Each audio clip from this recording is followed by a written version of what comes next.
So hello and welcome guys, स्वागत है आप सबका एक बार फिर से आपके अपने यूट्यूब चैनल में। मैं अभिषेक जैन आप सभी लोगों का वेलकम करता हूं। तो गाइस, वर्कशॉप एंड कैलकुलेशन के अभी तक हम लोगों ने 7 चैप्टर कंप्लीट कर लिए हैं। आई होप आप सभी लोगों को सातों चैप्टर कंप्लीट अच्छे से समझ आ गए होंगे। और अगर आप लोगों को सातों चैप्टर समझ आ चुके हैं और जिसने भी अभी तक चैनल को सब्सक्राइब नहीं किया तो सब्सक्राइब कर दें। हर वीडियो को गाइस आप लाइक जरूर किया कीजिए। देखिए, मुझे पता है आप लोग वीडियो देखते हैं, बट जो भी हो वीडियो को लाइक करें और वीडियो में कमेंट जरूर करें। और अगर आपको सातों चैप्टर समझ आ गए तो आज आपको कमेंट में लिखना है yes sir, all 8 chapter are completed and हमें सब कुछ समझ आ चुका है। ये आप कमेंट करेंगे तो मुझे बहुत ज़्यादा खुशी होगी। चलिए आज की वीडियो स्टार्ट करते हैं। अब हम लोग चैप्टर पढ़ेंगे गाइस मैग्नेटिज्म। एक्चुअली में ये 7 नंबर का चैप्टर है, मगर कल हम लोगों ने प्रेशर पढ़ा था, इसलिए आज हम लोग मैग्नेटिज्म कंप्लीट कर लेते हैं। ठीक है, आगे पीछे हो रहा है कोई बात नहीं। और जितने भी पीडीएफ है आप लोगों को टेलीग्राम ग्रुप पर मिल जाएगी। आप लोग टेलीग्राम ग्रुप हमारा ज्वाइन कर सकते हैं। टेलीग्राम चैनल का लिंक डिस्क्रिप्शन के लिंक में मिल जाएगा आपको, वहाँ पे जाके आप लोग चेक कर सकते हैं। टेलीग्राम पे सारी पीडीएफ अवेलेबल है। चलिए आज की क्लास स्टार्ट करते हैं। सो गाइस, आज हम लोग पढ़ने वाले हैं मैग्नेटिज्म यानी कि चुंबकत्व के बारे में। तो चुंबकत्व क्या होता है, कैसे कार्य करता है, ये सारी जानकारी आज की वीडियो में मैं आपको देने वाला हूँ। चलिए चैप्टर स्टार्ट करते हैं। तो देखिए, सबसे पहले 2000 वर्ष पूर्व मैग्नीशिया नामक स्थान पर कत्थई रंग के पत्थर के रूप में एक पदार्थ प्राप्त हुआ। तो कहाँ पे प्राप्त हुआ? सबसे बड़ी चीज़ है कि मैग्नीशिया नामक स्थान पर कत्थई यानी कि कत्थई का रंग होता है जैसा, उस रंग का पत्थर के टुकड़ों का एक पदार्थ प्राप्त हुआ जिसमें लोहे के कणों एवं छोटे छोटे टुकड़ों को अपनी ओर आकर्षित करने का गुण था। इस स्थान के नाम पर ही इस पत्थर का नाम क्या रखा गया? मैग्नेटाइट। और इसका सूत्र है Fe3O4। तो आपसे मैग्नेटाइट का फॉर्मूला पूछ सकता है, आपको याद होना चाहिए। Fe3O4 पत्थर रखा गया, बाद में इसका सरल नाम चुंबक रखा गया तथा इसमें विद्यमान आकर्षण के कारण जो गुण था उसे चुंबकत्व यानी मैग्नेटिज्म का नाम दिया गया। और यही आज के हमारे चैप्टर का नाम है, मैग्नेटिज्म। चलिए अब बात करते हैं चुंबक की। चुंबक क्या होती है? तो वह पदार्थ जिसमें लोहे तथा लोहा धातुओं को अपनी ओर, यानी कि मान लीजिए कोई एक चुंबक है, कोई भी एक धातु है, तो ऐसा गुण होना जिसमें वो लोहे की छोटी छोटी कोई भी छोटी छोटी वस्तुएं उनको अगर अपनी ओर आकर्षित कर सकता है, तो यही गुण मैग्नेट कहलाता है। चलिए अब एक और चीज़ है कि धागे में बांधकर लटकाने पर उत्तर तथा दक्षिण दिशा की ओर दर्शाने के कारण गुण विद्यमान हो। दर्शाने का गुण यानी कि ये हमेशा सिर्फ जो लटकेगा तो उत्तर और दक्षिण दिशा की तरफ लटकेगा। प्रकृति में पाए जाने वाला चुंबकीय गुण रखने वाले कत्थे रंग का पत्थर ही प्राकृतिक चुंबक कहलाता है। तो जो मैग्नीशिया नामक जगह पे मिला था वही आपका प्राकृतिक चुंबक है। अब एक चुंबक के अंदर कुछ गुण होने चाहिए, तो वो गुण कौन से हैं देख लेते हैं। चुंबक में दो विपरीत चुंबकीय ध्रुव होते हैं। ठीक है, दो अलग अलग पोल होते हैं। आप लोगों ने देखा होगा, ये बात आपको बचपन से, एस पोल और एन पोल, दो अलग अलग पोल होते हैं। अब इन दोनों पोलों को, एक को साउथ, ये साउथ पोल है यानी कि दक्षिण पोल, और एक को नॉर्थ पोल यानी कि उत्तरी ध्रुव कहा जाता है। चलिए अब गुण देखते हैं। सबसे पहली बात, दो चुंबकों के समान ध्रुव, यानी कि समान ध्रुव कैसे? एस और दूसरी तरफ भी एस है, तो ये जैसे मान लीजिए आमने सामने एस और एस है, तो ये हमेशा प्रतिकर्षित यानी कि रिपेल करने चाहिए। जैसे इन दोनों को पास पास लाया जाए, मान लीजिए कि हमने दो चुंबक बनाए, जैसे इन दोनों को पास पास लाओगे तो क्या होगा? ये दूर हटेंगे। इसके विपरीत, जब दो चुंबक के समान सिरे असमान सिरे पास आएंगे तो वो आकर्षण करेंगे। तीसरी नियम देखेंगे, निश्चित दूरी पर रखे चुंबकीय पोल के मध्य लगने वाले बल का परिमाण इन पोल की तीव्रता के गुणनफल के समानुपाती होता है। तो यहाँ मान लीजिए एक चुंबक यहाँ रखा है और एक चुंबक यहाँ रखा है, तो निश्चित दूरी पर रखे चुंबकीय पोल, अब ये पोल है, के मध्य लगने वाला बल, तो ये पोल मान लीजिए कोई सा भी पोल हो सकता है, भले नॉर्थ साउथ हो, साउथ नॉर्थ हो, के मध्य लगने वाले बल का परिमाण, जितना भी बल है उसका जो टोटल सम है यानी कि परिमाण है, इन ध्रुवों की तीव्रता यानी कि इन दोनों पोल के बीच की जो तीव्रता है उसके समानुपाती होगा, तीव्रता के गुणनफल के समानुपाती होगा। चौथा नियम है, दो चुंबकीय ध्रुवों के मध्य लगने वाला बल उनके मध्य की दूरी के वर्ग के विलोमानुपाती होता है। ये फैराडे का नियम है कि किसी भी दो चुंबकीय पोल के मध्य लगने वाला बल F उनके मध्य की दूरी के वर्ग के विलोमानुपाती होता है, यानी कि इनवर्सली प्रोपोर्शनल होता है। क्वेश्चन नंबर 5, चुंबक लोहे के चूर्ण को अपनी ओर आकर्षित करता है। आपको पता है कि भाई चुंबक है लोहे के पदार्थ या लोहे के चूर्ण को आकर्षित करता है।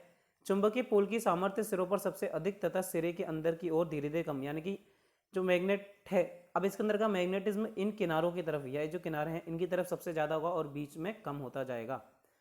एवं चुंबक पोलों के केंद्र पर चुंबक की सामर्थ्य शून्य होती है। चलिए अगली चीज देखते हैं। तो अब है छठा नियम, यदि किसी प्राकृतिक अथवा कृत्रिम चुंबक के मध्य धागा बांधकर इसे स्वतंत्र दिशा में लटका दिया जाए, तब इसका एक सिरा सदैव उत्तर दिशा में तथा दूसरा सिरा हमेशा दक्षिण दिशा में स्थिर हो जाता है। तो चुंबक का जो सिरा उत्तर दिशा में रहता है उसे उत्तरी ध्रुव कहा जाता है और जो दक्षिणी दिशा में उसे दक्षिणी ध्रुव यानी कि साउथ पोल कहा जाता है। तो ये 5 जो इसके नियम है, गुणधर्म है, वो आपको क्लियर होने चाहिए। इसी के बाद हम लोग आगे बातें बढ़ा सकते हैं। चलिए, अब एक बहुत अच्छा नियम है मॉलिक्यूलर प्रिंसिपल ऑफ मैग्नेटिज्म। तो चुंबक का आणविक सिद्धांत कहा जाता है, जिसे देखते हैं आप। चुंबक का आणविक सिद्धांत क्या कहता है भाई? किसी भी चुंबक में, मान लीजिए कोई भी चुंबकीय पदार्थ है, प्राय कैसा होता है? रवेदार, ठोस ठोस पदार्थ होता है, रवेदार। अब इनके परमाणु में देखिए, मान लीजिए ये कोई चुंबकीय पदार्थ है, ठीक है, पदार्थ है, मैंने ये नहीं बोला चुंबक है, यानी कि एक आयरन का पीस है मान लीजिए। अब इनमें जो पोल होते हैं वो स्थायी रूप से, परमानेंटली, अगर कोई चुंबक है तो परमानेंटली पैरेलल पंक्तियों में समूह के रूप में एकत्रित रहते हैं, जैसे कि इस वाले चुंबक में है। अब इन पैरेलल समूह को ही डोमेन कहा जाता है। तो डोमेन आपसे पूछेगा कि डोमेन क्या है, या फिर ये पूछेगा कि चुंबक के अंदर जो परमाणु होते हैं वो एक दूसरे के समांतर पंक्तियों में रहते हैं, इस व्यवस्था को क्या कहते हैं? तो आपको टिक करना है डोमेन। इसका प्रत्येक क्षेत्र के पूर्ण रूप से चुंबकित रहता है, फिर भी अचुंबकीय पदार्थ में विभिन्न डोमेनों का परिमाण चुंबकत्व शून्य रहता है। अब यानी कि अचुंबकीय पदार्थ है तो डोमेन का परिणाम भी चुंबकत्व शून्य रहेगा। सही बात है भाई, अगर अभी लोहा है तो इसमें चुंबकत्व का गुण है ही नहीं, इसीलिए चुंबकत्व शून्य रहेगा। अगली चीज देखते हैं, चित्र में चुंबकीय पदार्थ की चुंबकित दशा में डोमेनों को दर्शाया गया है। दूसरा जो चित्र था जिसमें पैरेलल लाइन थी ऐसे करके, है ना, इसमें चुंबकीय पदार्थ की अचुंबकीय दशा में डोमेनों को दर्शाया गया है। जब चुंबकीय पदार्थ बाह्य चुंबकीय क्षेत्र के प्रभाव में आता है, मान लीजिए कोई चुंबकीय पदार्थ है, यानी कि आयरन का पीस है। इस प्रकार जब चुंबकीय पदार्थ के डोमेन बाह्य चुंबकीय क्षेत्र की दिशा में व्यवस्थित हो जाते हैं, तब पदार्थ चुंबकीय, यानी कि मान लीजिए कोई भी आपका चुंबकीय पदार्थ है, उसमें चुंबकीय लाइन से अलग अलग भिड़ी हुई है, मगर जैसे आप उसे चार्ज करोगे, यानी कि इलेक्ट्रिसिटी की सप्लाई दोगे, चुंबक बनाने की कोशिश करोगे, तो क्या होगा? वो सारी लाइन एक दिशा में अलाइन होने लग जाएंगी और इस तरह से वो पदार्थ हमारा चुंबक बन जाएगा। चुंबकीय पदार्थ के अणुओं में विद्यमान चुंबकीय गुण ही उसके परमाणुओं में विद्यमान इलेक्ट्रॉन्स की कक्षीय गति तथा चक्रण गति के कारण उत्पन्न होता है और यही चुंबक का आणविक सिद्धांत कहलाता है। तो इस तरह से आपको चुंबक का आणविक सिद्धांत याद रखना है। अब बात करते हैं चुंबक कितने तरह की होती है। तो गाइस देखिए, एक होता है नेचुरल चुंबक जो भी हमने पढ़ा था, और होता है आर्टिफिशियल चुंबक जो कि हम लोग बनाते हैं। तो नेचुरल चुंबक कौन सा था? जो मैग्नीशिया गांव से मिला था। तो मूल रूप से पृथ्वी में प्राप्त होने वाले चुंबक को ही प्राकृतिक चुंबक कहा जाता है, और ये है मैग्नेटाइट पत्थर या चुंबकीय पत्थर आदि। इसकी आकृति एक समान नहीं होती, अलग, क्योंकि पत्थर है तो अलग अलग शेप का मिलता है, तथा इसकी चुंबक क्षेत्र की तीव्रता भी बहुत कम होती है। ये तो हो गया नेचुरल चुंबक। अब जो आर्टिफिशियल चुंबक हम लोग बनाते हैं उसकी बात करते हैं। तो जिन चुंबकों को चुंबकीयकरण विधि यानी कि मैग्नेटाइजिंग विधि के द्वारा तैयार किया जाता है उन्हें कृत्रिम चुंबक कहते हैं। इस्पात अथवा लोहे की छड़ को, यानी कि लोहे की रॉड हो या स्टील की रॉड हो, उसे प्राकृतिक चुंबक के पत्थर पर रगड़ने से, यानी कि मान लो जो प्राकृतिक चुंबक है, अगर उस पत्थर पर रगड़ें, अथवा इस्पात लोहे की छड़ के ऊपर विद्युत रोधी तांबे अथवा एल्यूमिनियम के तार की कॉइल लपेटे, यानी मान लीजिए कोई भी आयरन पीस है उसके ऊपर हमने तांबे की कॉइल लपेट दी, और उसमें से अगर मैंने हाई वोल्टेज की डीसी फ्लो करूँगा तो वो पदार्थ या वो टुकड़ा चुंबक बन जाएगा। और कृत्रिम चुंबक बनाने की भी दो विधि है, परमानेंट मैग्नेट या टेम्परेरी। कुछ चुंबक ऐसे होते हैं जिन्हें हम लोग परमानेंट बना देते हैं, और कुछ ऐसे होते हैं जिन्हें टेम्परेरी, यानी कि जब तक इलेक्ट्रिसिटी की सप्लाई रहेगी तब तक तो वो चुंबकित रहेंगे, और जैसे ही इलेक्ट्रिसिटी की सप्लाई हट जाएगी तो वो अपना चुंबकीय गुण खो देंगे। चलिए, अब बात करते हैं स्थायी चुंबक की। तो यदि किसी चुंबकीय गुण रखने वाले पदार्थ जैसे कि इस्पात की छड़ को प्रबल शक्ति देने, यानी हाई वोल्टेज या हाई पावर देने पर चुंबकीय क्षेत्र के प्रभाव में रखा जाए, यानी कि जहाँ पे मैग्नेटिक लाइन है वहाँ पे रखा जाएगा, तब चुंबकीय प्रेरण के द्वारा ये चुंबक बन जाएगा। तथा जब इसे चुंबकीय क्षेत्र से हटा लिया जाएगा तब भी इस छड़ में चुंबकीय गुण विद्यमान रहते हैं, या छड़ चुंबक के रूप में कार्य करती रहती है। तो इस प्रकार ये जो छड़ होती है इस्पात की, वो परमानेंट मैग्नेट बन जाती है। स्थायी चुंबक बनाने के लिए आपको इस्पात, सिलिकॉन, स्टील, निकल, कोबाल्ट, मैंगनीज तथा एल्केनो आदि या हाई मैग्नेटिक मटेरियल वाले गुण के मटेरियल चाहिए, यानी कि जिनमें उच्च चुंबकीय गुण हो वो वाले आपको मटेरियल चाहिए परमानेंट मैग्नेट बनाने के लिए। अब इसके बाद बात करेंगे हम लोग टेम्परेरी मैग्नेट की। तो जिन चुंबकीय पदार्थों को चुंबकीय क्षेत्र के प्रभाव में रखे जाने पर, मानो भाई कोई चुंबकीय पदार्थ है, अगर उसे हम चुंबकीय फील्ड में रखते हैं, मैग्नेटिक फील्ड में, तो उसमें चुंबकीय गुण आ जाते हैं, लेकिन जैसे ही चुंबकीय क्षेत्र हटा लिया जाता है तो वो चुंबकीय गुण समाप्त हो जाते हैं। तो उन पदार्थों को ही अस्थायी चुंबकीय पदार्थ कहते हैं। और अस्थायी चुंबक बनाने के लिए हम लोग नरम लोहा, सिलिकॉन लोहा, मिश्रित धातु आदि का प्रयोग करते हैं। जब नरम लोहे को छड़ को किसी चुंबकीय क्षेत्र में रखा जाता है तब इसमें चुंबकीय इंडक्शन के कारण चुंबकीय गुण आ जाते हैं, और जैसे ही नरम लोहे में चुंबकीय गुण तब तक ही रहते हैं जब तक कि चुंबकीय वो चुंबकीय क्षेत्र में रहता है, अर्थात चुंबकीय क्षेत्र से हटते ही नरम लोहे का चुंबकीय गुण समाप्त हो जाता है। जैसे कि हम लोगों की जो मशीन वगैरह में होता है उनमें क्या होता है, ये टेम्परेरी मैग्नेट होता है। जैसे ही मैग्नेटिक फील्ड आई तो वो आयरन का पीस मैग्नेट बन जाएगा, और जैसे ही आपका मैग्नेटिक फील्ड हटी तो वो आयरन का पीस दोबारा अपना मैग्नेट से आयरन का पीस बन जाएगा। चलिए अब मैग्नेटिज्म के अंदर गाइस काफ़ी सारी टर्मिनोलॉजी हैं, तो उसको देखते हैं एक एक करके। सबसे पहले आता है पोल। तो पोल तो मैंने आपको बता दिया, हर एक मेटेलिक पीस के दो जो चुंबक है, हर एक चुंबक के दो पोल होंगे। तो चुंबक में जिस बिंदु पर चुंबकीय बल रेखाओं की तीव्रता, और ये बताया कि दो पोल है नॉर्थ तथा साउथ, और इन दोनों पोलों पर ही चुंबकीय क्षेत्र की तीव्रता ज़्यादा होती है और बीच में कम होती है। तो जिन बिंदु पर चुंबकीय बल रेखाओं की तीव्रता अधिकतम होगी वह बिंदु चुंबकीय पोल या पोल कहलाता है। किसी चुंबक में केवल दो पोल होते हैं जो उत्तरी पोल या दक्षिणी पोल कहलाते हैं, और दोनों पोल की पोलैरिटी सामर्थ्य बराबर होता है, यानी कि जो दोनों पोलों की पोलैरिटी सामर्थ्य बराबर होता है। चलिए अब मैग्नेटिक एक्सिस। तो किसी चुंबक के उत्तरी ध्रुव तथा दक्षिणी ध्रुव को मिलाने वाली काल्पनिक सरल रेखा ही चुंबकीय अक्ष। मान लीजिए ये है आपका नॉर्थ पोल और ये है आपका साउथ पोल, तो इन दोनों पोल के बीच एक लाइन होती है जो इन दोनों पोल्स को मिलाती है, उसे ही मैग्नेटिक एक्सिस कहा जाता है। अब बताएं मैग्नेटिक न्यूट्रल एक्सिस। तो मैग्नेटिक न्यूट्रल एक्सिस क्या होती है, चुंबक के केंद्र बिंदु से होकर जाने वाली चुंबकीय बल अक्ष के लंबवत काल्पनिक अक्ष चुंबकीय उदासीन कक्ष कहलाता है। तो वही मैग्नेटिक एक्सिस के समान लाइन होती है। मैग्नेटिक लाइन ऑफ फोर्स यानी कि चुंबकीय बल रेखाएं क्या है, तो गाइस चुंबक बल रेखा एक ऐसा निष्कोण वक्र है जिससे किसी बिंदु पर खींची गई स्पर्श रेखा उस बिंदु पर कार्यरत चुंबकीय क्षेत्र की दिशा को इंगित करती है। तो ये अपना जो मैग्नेटिक लाइन ऑफ फोर्स है वो इतना इंपॉर्टेंट नहीं है, ठीक है। आगे जो जो चीज़ इंपॉर्टेंट है वो मैं आपको बता देता हूँ। Magnetic field. तो मैग्नेटिक फील्ड भाई चुंबक बनाने के लिए जो हम मैग्नेटिक फील्ड जनरेट करते हैं उसे ही चुंबकीय क्षेत्र कहते हैं। तो किसी चुंबक के चारों ओर, मान लीजिए एक चुंबक है तो उसके चारों ओर हमेशा एक चुंबकीय क्षेत्र होता है, ठीक है। तो किसी चुंबक के चारों ओर का वह क्षेत्र जिसमें उसके प्रभाव को अनुभव किया जा सके। भाई एक चुंबक है उसका प्रभाव आसपास रहता है, आपने देखा होगा, तो वही आपका चुंबकीय क्षेत्र कहलाता है। ध्यान रखेंगे चुंबकीय क्षेत्र की डेफिनेशन। Magnetic flux.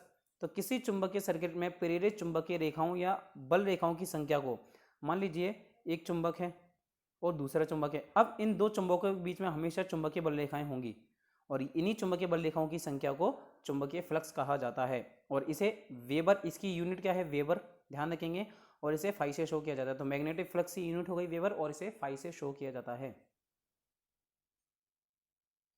चलिए वेबर चुंबकीय फ्लक्स की वह संख्या है जो कि किसी सर्किट के एक टर्न के साथ एक सेकंड में अधिकतम से शून्य तक समान दर से परिवर्तित होकर 1 वोल्ट उत्पन्न करे, एक वेबर कहलाती है। और इसको WV से भी प्रदर्शित किया जाता है, वेबर को WV से प्रदर्शित किया जाता है। एक वेबर बराबर 10 की घात 8 मैक्सवेल। बहुत बहुत इंपॉर्टेंट है कि एक वेबर बराबर 10 की घात 8 मैक्सवेल होता है। अब बात करेंगे मैग्नेटिक फ्लक्स डेंसिटी। तो चुंबकीय क्षेत्र में किसी चुंबकीय बल रेखा के लंबवत तल, मानो ये कोई भाई चुंबकीय बल रेखाएं, इनके लंबवत तल के कार्य क्षेत्रफल में से गुजरने वाली, तो भाई यहाँ अलग होगा चुंबकीय फ्लक्स घनत्व, यहाँ अलग होगा, तो क्षेत्रफल में से गुजरने वाली चुंबकीय बल रेखाओं की संख्या उसका चुंबकीय फ्लक्स घनत्व, यानी कि किसी भी एक पर्टिकुलर एरिया में कितना ज़्यादा फ्लक्स है वही उसका फ्लक्स घनत्व कहलाएगा। इसका प्रतीक होता है चुंबकीय फ्लक्स घनत्व भी, इसका ऐसा ही मात्रक होता है वेबर पर मीटर स्क्वायर या फिर टेस्ला। ध्यान रखेंगे चुंबकीय फ्लक्स डेंसिटी का प्रतीक बी, मात्रक वेबर पर मीटर स्क्वायर या फिर टेस्ला। तो और एक टेस्ला बराबर होता है एक वेबर पर मीटर के स्क्वायर। अगला है मैग्नेटिक इंडक्शन यानी कि चुंबकीय प्रेरण। जब किसी चुंबक को, मानो कोई भी चुंबक को किसी लोह पिंड के निकट लाया जाता है अथवा लोह पिंड को चुंबक के निकट लाया जाता है तो उस लोहे के पिंड या बॉडी में भी विपरीत पोलैरिटी का चुंबकत्व पैदा हो जाता है। मान लीजिए कि ये आपका परमानेंट मैग्नेट है N और S पोल। अब अगर किसी बॉडी को लेके आऊँगा मैं, मान लीजिए ये आयरन का पीस है, तो आयरन का पीस लेके आया तो जैसे ही इसके पास लाऊंगा ना, तो जैसे ये N है तो यहाँ पे S अपने आप डेवलप हो जाएगा और यही क्रिया मैग्नेटिक इंडक्शन कहलाती है। ये क्रिया क्या कहलाती है गाइस, मैग्नेटिक इंडक्शन। अगला है MMF यानी कि मैग्नेटिक मोटिव फोर्स। तो चुंबकीय वाहक बल का कार्य चुंबकीय बल रेखाओं को चुंबकीय सर्किट से गुजारना या प्रवाहित करना है। जिस प्रकार विद्युत सर्किट में विद्युत वाहक बल कार्य करता है, ठीक है, किसी भी इलेक्ट्रिकल सर्किट में जिस प्रकार से EMF होता है उसी प्रकार मैग्नेटिक सर्किट में MMF होता है। और MMF चुंबक वाहक बल की इकाई क्या है, एम्पियर टन, जबकि EMF की इकाई वोल्ट होती है। तो ध्यान रखेंगे जिस प्रकार इलेक्ट्रिकल सर्किट में EMF होता है उसी प्रकार मैग्नेटिक सर्किट में MMF होता है। चलिए अब बात करते हैं एम्पियर टन। यह चुंबकत्व वाहक बल की ही इकाई है। अभी हमने देखा MMF की इकाई क्या थी, एम्पियर टर्न, और इसे NI से, टर्न हो गया N और एम्पियर हो गया I, इसलिए NI से प्रदर्शित किया जाता है। अर्थात ये चुंबकीय सर्किट के टर्न तथा उसमें प्रवाहित धारा के गुणनफल के समानुपाती होता है। एम्पियर टर्न्स के बाद आती है रिलक्टेंस की। तो गाइस जिस प्रकार से प्रतिरोध होता है इलेक्ट्रिकल सर्किट में जो करंट के फ्लो में बाधा उत्पन्न करता है, उसी प्रकार मैग्नेटिक चुंबकीय सर्किट में रिलक्टेंस होता है। तो किसी भी पदार्थ का वह गुण जो अपने में चुंबकीय फ्लक्स के उत्पन्न होने का, किसी भी पदार्थ में वो गुण जो चुंबकीय फ्लक्स को उत्पन्न ना होने दे, अर्थात चुंबकीय सर्किट में चुंबकीय फ्लक्स के मार्ग में बाधा उत्पन्न करे रेजिस्टेंस की तरह, वही रिलक्टेंस कहलाता है।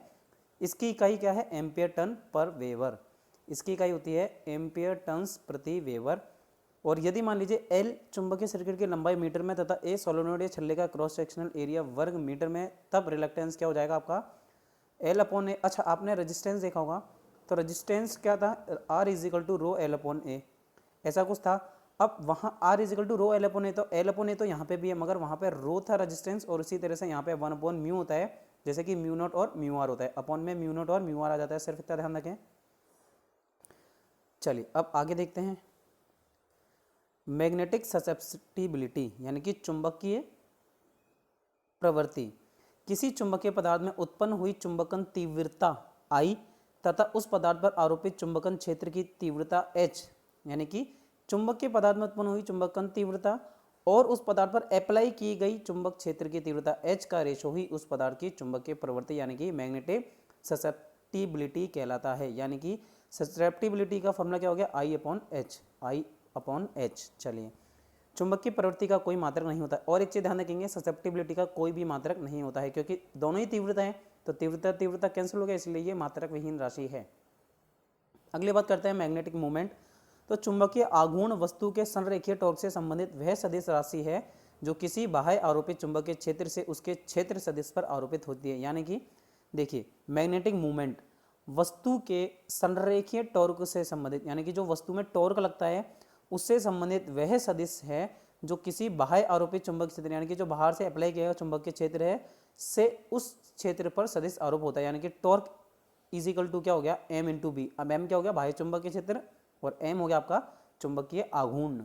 तो टॉर्क इज इक्वल टू क्या हो गया? M इंटू बी, बाह्य चुंबकीय क्षेत्र इंटू चुंबकीय आघूर्ण। और चुंबकीय आघूर्ण या मैग्नेटिक मूवमेंट का जो मात्रक है वो है न्यूटन मीटर प्रति टेस्ला अथवा जूल पर टेस्ला। ध्यान रखेंगे, न्यूटन मीटर प्रति टेस्ला या जूल प्रति टेस्ला। अब बात करते हैं परमिएबिलिटी और परमियंस। ये क्या होता है भाई? ये क्या बला है? तो जिस प्रकार से अभी हमने देखा चुंबकीय रिलक्टेंस, यानी कि जो चुंबक के मार्ग में बाधा उत्पन्न करता है वो होता है रिलक्टेंस, और जो चुंबकीय फ्लक्स के मार्ग में सहयोग करता है वो होता है आपका परमिएबिलिटी या परमियंस। तो चुंबकशीलता रिलक्टेंस का विलोम होती है तथा चुंबकीय फ्लक्स के विकास में, देखिए आगे ना, चुंबकीय फ्लक्स के विकास में सहायक होती है। यह विद्युत सर्किट की चालकता, यानी कि जैसे इलेक्ट्रिकल सर्किट में कंडक्टिविटी होता है, उसी प्रकार से मैग्नेटिक सर्किट में परमिएबिलिटी होता है तथा इसकी इकाई हेनरी प्रति मीटर। अब इसकी इकाई क्या हो गई गाइस? देखिए, रिलक्टेंस की इकाई की और इसकी इकाई को कंपेरिजन करें। रिलक्टेंस अभी हमने थोड़ी देर पहले पढ़ा था, देखिए कहाँ गया रिलक्टेंस, ये रहा। तो रिलक्टेंस की इकाई थी गाइस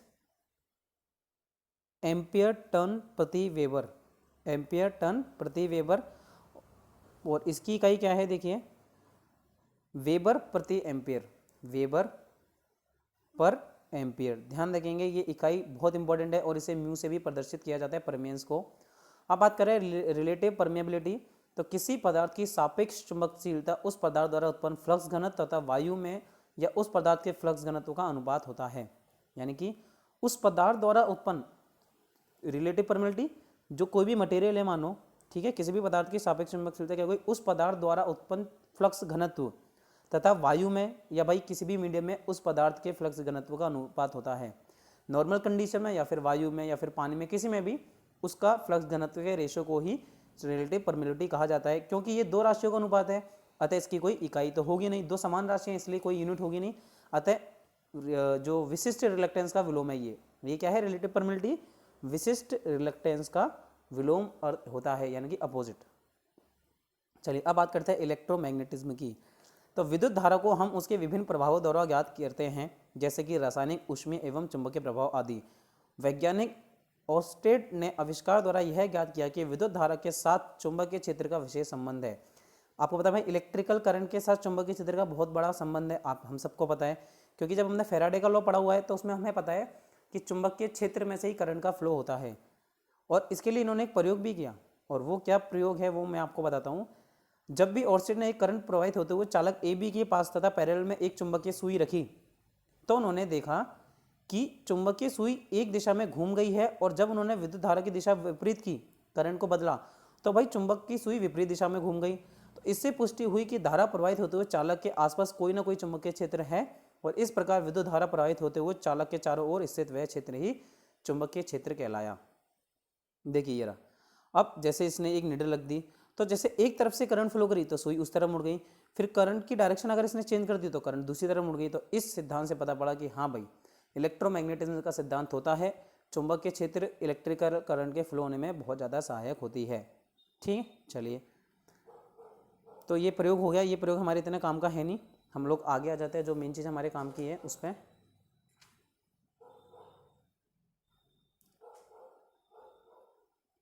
विद्युत धारा प्रवाह में चुंबकीय क्षेत्र की दिशा ज्ञात करना, कि किस प्रकार से आप चुंबकीय क्षेत्र की दिशा को ज्ञात कर सकते हो। Finding direction of magnetic field in flow of electrical current. चलिए देखते हैं क्या है। तो इसके लिए दाएं हाथ का नियम है, मैक्सवेल का कॉक स्क्रू लॉ है, काफ़ी सारे नियम है, तो एक एक करके देखते हैं। सबसे पहला है राइट हैंड रूल। तो अभी आपको एक चित्र दिखाया जाएगा, देख लेते हैं चित्र। देखिए ये रहा, यहाँ देखिए एक कंडक्टर है, रॉड है ए बी एक बार करंट बी से लेके ए तक फ्लो कराई जाती है और दूसरी बार में ए से लेके बी। तो जब ए से बी करंट फ्लो कराई जाएगी तो देखिए करंट की डायरेक्शन इस तरफ से होगी, इनके बीच में गत्ता लगाए, ठीक है, करंट की डायरेक्शन इस तरह से हो गई। और जब करंट ए से बी की तरफ फ्लो कराई जाएगी तब करंट की डायरेक्शन ये हो जाएगी। तो ध्यान रखेंगे करंट की डायरेक्शन किस कंडीशन में कौन सी है, ये बहुत ज़्यादा इंपॉर्टेंट है। ठीक है, आपको दिख रहा होगा दोनों टाइम पे अलग अलग हैं, और कंडक्टर को आपने पकड़ के रखा है, तो यही रूल राइट हैंड रूल कहलाता है। अब इसको पढ़ लेते हैं थोड़ा सा। चित्र में ए बी एक लंबा तथा सीधा चालक ए बी अपरिवर्तित करंट प्रवाहित होता हुआ दिखाया गया है, और इसमें एक गत्ता लगाया गया है। ठीक है, गत्ते से करंट गुजरते दिखाई दिए हैं। जब हम चुंबकीय सुई की सहायता से सरल चुंबकीय क्षेत्र का आरेख बनाते हैं, जबकि चालक में करंट बी से ए, इस वाले चालक में करंट कहाँ है, बी से ए की तरफ प्रवाहित हो रही थी, और यह आरेख चित्र ए के अनुसार होगा। बल रेखाएं वृत्ताकार होगी, जो चुंबकीय बल रेखाएं वो गाइस सर्कल में होगी, गोल होंगी, तथा इनकी दिशा एक पृथक अलग से उत्तरी पोल की दिशा में होगी।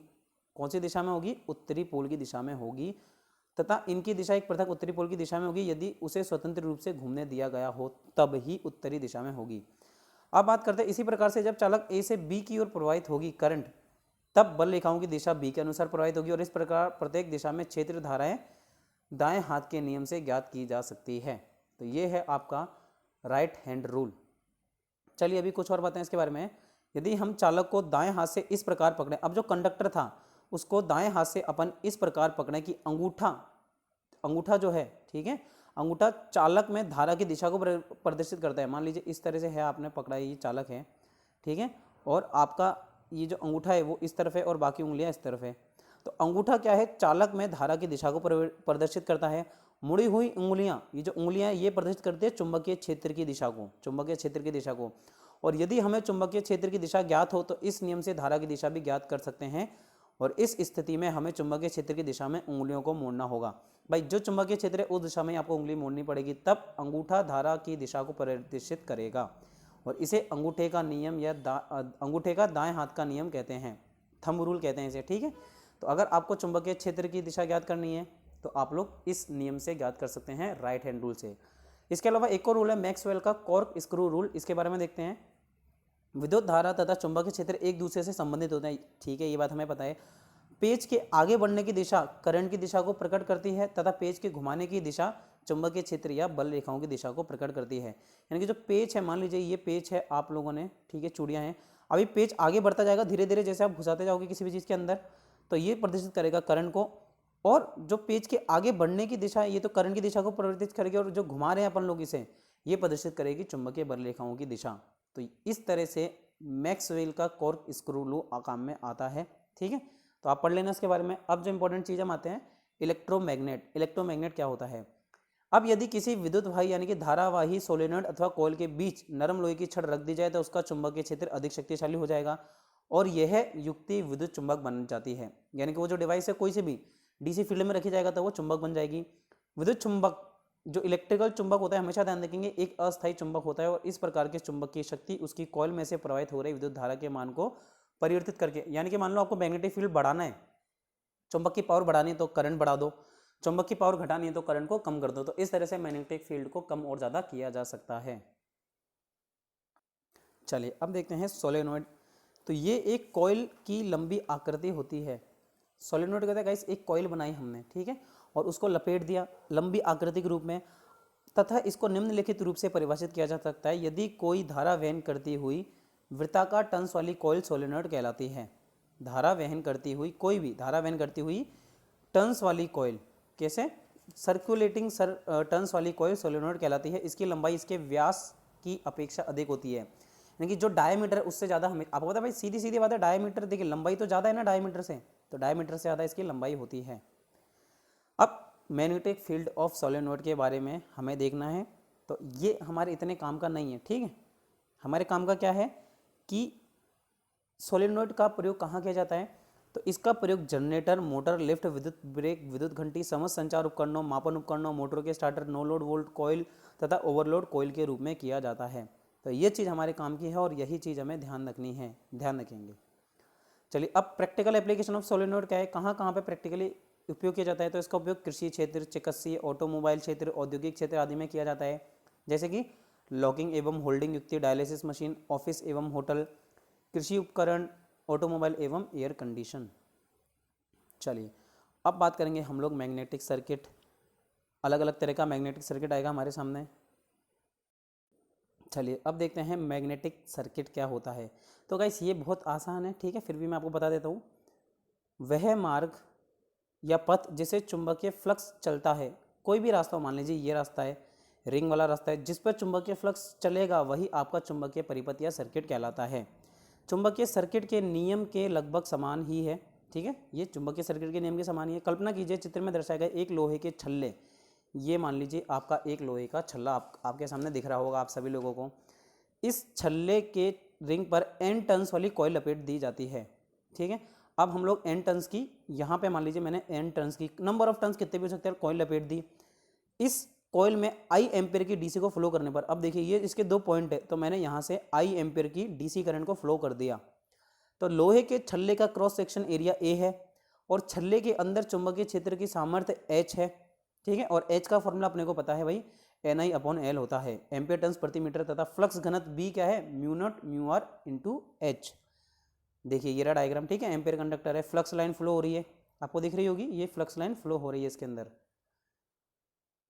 तो B इजिकल टू क्या हो गया, mu naught mu are NI/L, ठीक है। B is equal to mu naught mu R तो था भाई, H की जगह मैंने NI/L रख दिया।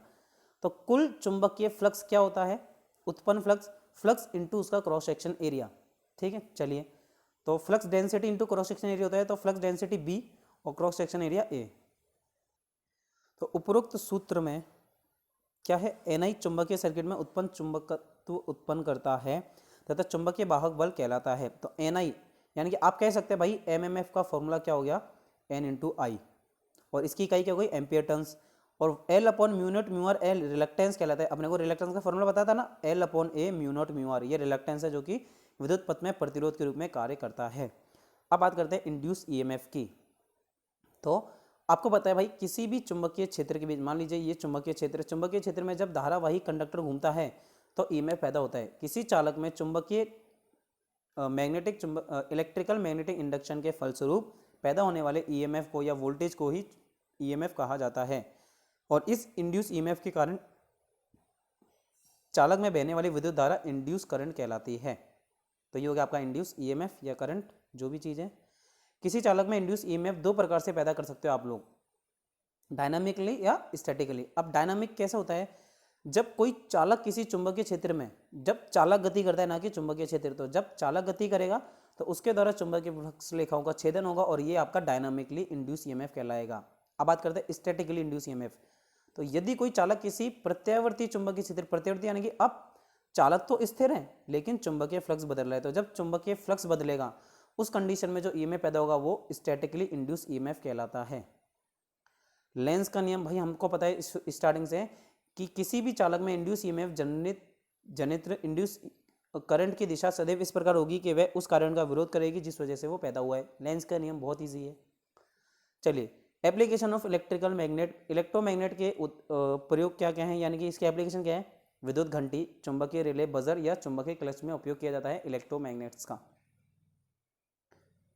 अब चुंबकशीलता के आधार पर चुंबकीय पदार्थों का वर्गीकरण करेंगे हम लोग। Classification of magnetic material on the basis of permeability, ferromagnetic material, paramagnetic material और डायामैग्नेटिक मटेरियल। चलिए, सबसे पहले देखेंगे फेरोमैग्नेटिक मटेरियल। इसमें जो मेन बातें ध्यान रखेंगे, किसी प्रबल चुंबकीय क्षेत्र में रखे जाने पर जिन पदार्थों में चुंबकीय गुण आ जाते हैं वे फेरोमैग्नेटिक मटेरियल कहलाते हैं, यानी कि इनकी चुंबकशीलता 1 से अधिक और 1000 तक होती है। जैसे कि लोहा, आयरन, निकल, कोबाल्ट, ये टेम्परेरी मैग्नेट है, ठीक है। जब तक उस फील्ड में रहेंगे तब तक ही इनमें मैग्नेटिज्म का गुण रहता है। बात करते हैं पैरामैग्नेटिक। किसी प्रबल चुंबकीय क्षेत्र में रखे जाने पर जिन पदार्थों में चुंबकीय गुण नहीं आ पाते, यानी कि जो चुंबक नहीं बन पाते, वो हैं आपके पैरामैग्नेटिक मटेरियल। और वो कौन कौन से हैं? चलिए, ये रहे। तो इनकी जो चुंबकशीलता है वो 1 से थोड़ी सी ज़्यादा और 2 से कम होती है, जैसे कि तांबा, एल्युमिनियम, सोडियम, क्रोमियम और ऑक्सीजन। या फिर मैं कह सकता हूँ भाई इनकी चुंबकशीलता 1 से तो ज़्यादा होती है, मगर 1000 तक तो नहीं होती। कहाँ तक होती है? बस 1 से लेकर 2 के बीच में। डायामैग्नेटिक मटेरियल देखेंगे, किसी प्रबल चुंबकीय क्षेत्र में रखे जाने पर जिन पदार्थों में चुंबकीय गुण तो नहीं आ जाते, परंतु इसके साथ चुंबकीय क्षेत्र की तीव्रता पहले की अपेक्षा और घट जाती है। यानी कि देखो भाई, चुंबक तो बना नहीं, लेकिन चुंबकीय क्षेत्र की तीव्रता और घटा दी इसने, तो वो पदार्थ डायामैग्नेटिक मटेरियल कहलाते हैं, जैसे कि बिस्मिथ, एंटीमनी, पीतल, सोना, जस्ता, तांबा, चांदी इत्यादि। और इन पदार्थों की आपेक्षिक चुंबकशीलता 1 से कुछ कम एवं 0 से अधिक होती है। चलिए, तो ये हो गए आपके डायामैग्नेटिक मटेरियल। और इनकी जो चुंबकशीलता है वो 1 से कम या 0 या 0 भी हो सकती है, लेकिन हाँ 1 से कुछ कम होती है और 0 तो होती नहीं, 0 से थोड़ा सा ज़्यादा होती है। अब गाइस देखिए, जो कुछ और भी मैग्नेटिक मटेरियल है, ठीक है, ऐसा नहीं कि सिर्फ इतने ही जो हमने पढ़े वही मैग्नेटिक मटेरियल है, और भी बहुत सारे मैग्नेटिक मटेरियल हैं, तो उसके बारे में आप लोग खुद से पढ़िएगा। देखिए, क्योंकि काफ़ी ईजी है, ज़्यादा हार्ड तो है नहीं। जैसे कि देखिए सॉफ्ट फेराइट, इसका फॉर्मूला आपको ध्यान होना चाहिए Fe2O3, ठीक है। इसके अलावा ये 2 संयोजी ऑक्साइड से बने थे, NiO, MnO, ZnO आदि का भी प्रयोग किया जाता है।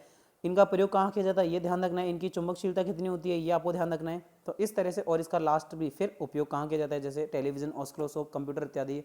इसी तरह से कार्बन, स्टील आ जाएगा। Hard magnetic material, hard magnetic material कौन कौन से होते हैं वो भी देखना है आपको, ठीक है। तो ये कुछ पॉइंट्स है जो आप खुद से स्वयं पढ़ सकते हैं, ठीक है, क्योंकि इसमें समझाने जैसा तो कुछ है नहीं। टाइप से एल्कीनो, कार्बन स्टील, ठीक है, chromium steel, carbon steel, hard ferrite, इन सब के फॉर्मूलाज और सारी चीज़ें आप लोगों को ध्यान रखनी है। इसके बाद आता है इलेक्ट्रोमैग्नेटिक रिले। रिले एक होती है इलेक्ट्रोमैग्नेटिक रिले। ये क्या देखिए, वह युक्ति जिसके द्वारा एक विद्युत सर्किट में प्रवाहित होने वाले विद्युत धारा से दूसरे विद्युत सर्किट को खोला अथवा बंद, यानी कि एक ऐसा सर्किट जिसमें से फ्लो होने वाली करंट के द्वारा दूसरे सर्किट को खोला या बंद किया जा सकता है। कैसे? ये कंपैरिजन करती है और फिर सर्किट ब्रेकर को निर्देश देती है कि भाई तू बंद हो जाए, चालू हो जा। तो रिले किस सिद्धांत पर कार्य करती है? मगर ये जो रिले होती हैं ये इलेक्ट्रोमैग्नेटिक सिद्धांत के आधार पर कार्य करती हैं, और इसी के आधार पर ये 1 पोल, 2 पोल, 3 पोल अथवा 2 वे टाइप की होती है। ये या तो मैकेनिकल स्विच के द्वारा या फिर इलेक्ट्रॉनिक स्विच के द्वारा ओपन या क्लोज होती हैं, और इनका जो स्विचिंग क्रिया थायरेट्रॉन अथवा सिलिकॉन कंट्रोल रेक्टिफायर के द्वारा संपन्न की जाती है। यूजेस की बात करें, टेलीविजन तथा इलेक्ट्रॉनिक उपकरण में refrigerator, air condition, water cooler इत्यादि लो वोल्टेज से सुरक्षा के लिए, ओवरलोड एवं हाई फॉल्ट करंट से बचाने के लिए, 3 फेज डिस्ट्रीब्यूशन प्रणाली में असंतुलित धारा अथवा असंतुलित वोल्टेज से बचाने के लिए, और तथा ओवरलोड करंट से डीसी एवं एसी मीटर की सुरक्षा करने के लिए किया जाता है। तो ये था आपका आज का चैप्टर। देखते हैं अब इसके हम लोग ऑब्जेक्टिव क्वेश्चन के बारे में थोड़ा सा देखते हैं। सो गाइस, अब चैप्टर खत्म हो चुका है। अब थोड़े से जो ऑब्जेक्टिव क्वेश्चन है वो हम लोग देख लेते हैं। इसमें न्यूमेरिकल क्वेश्चन ज़्यादा नहीं आते, जो स्टार्टिंग में हम लोग थोड़े बहुत फॉर्मूले पढ़े थे उससे तो भी आ सकते हैं, ठीक है। चलिए देखते हैं। 800 एम्पियर प्रति मीटर चुंबकीय तीव्रता वाली एक लोहे की छड़ का चुंबकीय प्रेरण B 2.4 वेबर प्रति मीटर है, तो उसकी चुंबकशीलता क्या होगी? अब चुंबकशीलता पूछी है अपने से, यानी कि और चुंबकशीलता का कुछ फॉर्मूला था जो भी हमें दे रखा था। बस अब आपको चुंबकशीलता का वही फॉर्मूला लगाना है और आपको आंसर निकालना है। तो क्वेश्चन नंबर 1 का गाइस करेक्ट आंसर होगा ए, यानी कि 3 × 10⁻³ वेबर। क्या आंसर होगा? 3 × 10⁻³ वेबर।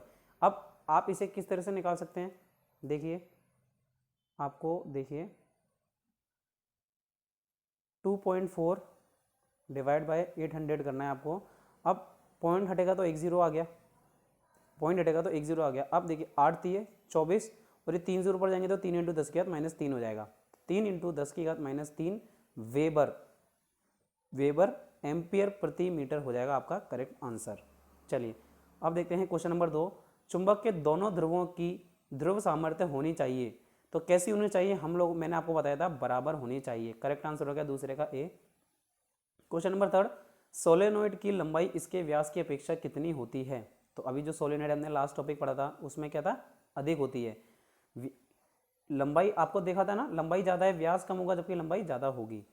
अगला क्वेश्चन है क्वेश्चन नंबर 4, किसी चुंबकीय पदार्थ लोहे के क्रोड को यदि सोलेनोइड के मध्य रख दिया जाए, मान लो कोई चुंबकीय पदार्थ है उसे लोहे के क्रोड को सोलेनोइड के मध्य रख दिया जाए तो क्रोड में अधिकांश बल रेखाएं एकत्रित हो जाएगी, क्योंकि वायु की अपेक्षा लोहे की निरपेक्ष चुंबकशीलता कितनी होती है? तो वो होती है अधिक। तो क्वेश्चन नंबर 4 का बी। क्वेश्चन नंबर 5 देखेंगे, फेरोमैग्नेटिक मटेरियल कौन सा है? निम्न में से कौन सा मटेरियल है जो कि फेरोमैग्नेटिक है? तो वो है कोबाल्ट, निकल और आयरन, ये तीनों ही फेरोमैग्नेटिक मटेरियल हैं। पैरामैग्नेटिक मटेरियल कौन सा है guys? Question number 6 correct answer होगा डी, एल्यूमिनियम, कॉपर, सिल्वर, ये सारे पैरामैग्नेटिक मटेरियल हैं।